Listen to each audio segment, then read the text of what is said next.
शनिदेव की पीड़ा को शांत करने लिए भी पीपल के वृक्ष की पूजा का विधान बताया गया है। शनि की सारहे साथी या ढैया के चलते पीपल के पेड़ की पूजा करना और उसकी परिक्रमा करने से शनि की पीड़ा झेलनी नहीं पड़ती। वहीं पीपल का वृक्ष लगाने से शनि की कृपा प्राप्त होती है। पद्म पुराण के अनुसार पीपल का वृक्ष भगवान विष्णु का स्वरूप है, इसलिए इस वृक्ष को धार्मिक क्षेत्र में सर्वश्रेष्ठ देव वृक्ष की पदवी मिली और इसका विधिवत पूजन आरंभ हुआ। पद्म पुराण के अनुसार पीपल के वृक्ष को प्रणाम कर उसकी परिक्रमा करने से मानव की आयु लंबी होती है और जो व्यक्ति इसके वृक्ष पर जल समर्पित करता है उसके सभी पापों का अंत होकर स्वर्ग की प्राप्ति होती है। शनिदेव की पीड़ा को शांत करने के लिए भी पीपल के वृक्ष की पूजा का विधान बताया गया है। गीता में भगवान श्री कृष्ण कहते हैं, अश्वत्थ सर्व वृक्षाणाम, अर्थात मैं सब वृक्षों में पीपल का वृक्ष हूं। इस कथन में उन्होंने अपने आप को पीपल के वृक्ष के समान ही घोषित किया है। पीपल ऐसा वृक्ष है जिसमें त्रिदेव निवास करते हैं, जिसकी जड़ में श्री विष्णु, तने में भगवान शंकर तथा अग्रभाग में साक्षात ब्रह्मा जी निवास करते हैं। अश्वत्थ वृक्ष के रूप में साक्षात श्री हरि ही इस भूतल पर निवास करते हैं।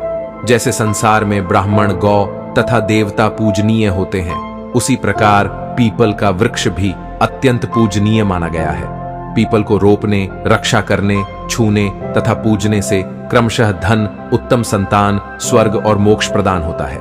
इसके अलावा पीपल में पितरों का वास माना गया है, सब तीर्थों का इसमें निवास होता है, इसलिए मुंडन आदि संस्कार पीपल के नीचे करवाने का विधान है। पीपल की छाया यज्ञ, हवन, पूजा पाठ, पुराण कथा आदि के लिए श्रेष्ठ मानी गई है। इसके पत्तों की वंदनवार को शुभ कार्यों में द्वार पर लगाया जाता है। ज्योतिषीय दृष्टि से देखें तो पीपल का संबंध शनि से माना जाता है। पीपल की जड़ में शनिवार को जल चढ़ाने और दीपक जलाने से अनेक प्रकार के कष्टों का निवारण होता है। शनि की सारहे साती या ढैया के चलते पीपल के पेड़ की पूजा करना और उसकी परिक्रमा करने से शनि की पीड़ा झेलनी नहीं पड़ती। वहीं पीपल का वृक्ष लगाने से शनि की कृपा प्राप्त होती है। पौराणिक कथा के अनुसार एक बार अगस्त्य ऋषि दक्षिण दिशा में अपने शिष्यों के साथ गोमती नदी के तट पर गए और 1 वर्ष तक यज्ञ करते रहे। उस समय स्वर्ग पर राक्षसों का राज था। कैटब नाम के राक्षस ने पीपल का रूप लेकर यज्ञ में ब्राह्मणों को परेशान करना शुरू कर दिया और ब्राह्मणों को मारकर खा जाता था। जैसे ही कोई ब्राह्मण पीपल के पेड़ की टहनियां या पत्ते तोड़ने जाता है तो राक्षस उनको खा जाता। लगातार अपनी संख्या कम होते देख ऋषि मुनि मदद के लिए शनिदेव के पास गए। इसके बाद शनिदेव ब्राह्मण का रूप लेकर पीपल के पेड़ के पास गए। वहीं पेड़ बना राक्षस शनिदेव को साधारण ब्राह्मण समझकर खा गया। इसके बाद भगवान शनि उसका पेट चीरकर बाहर निकले और उस दैत्य का अंत किया। राक्षस का अंत होने से प्रसन्न ऋषि मुनियों ने शनिदेव की जय जयकार करते हुए बहुत धन्यवाद दिया।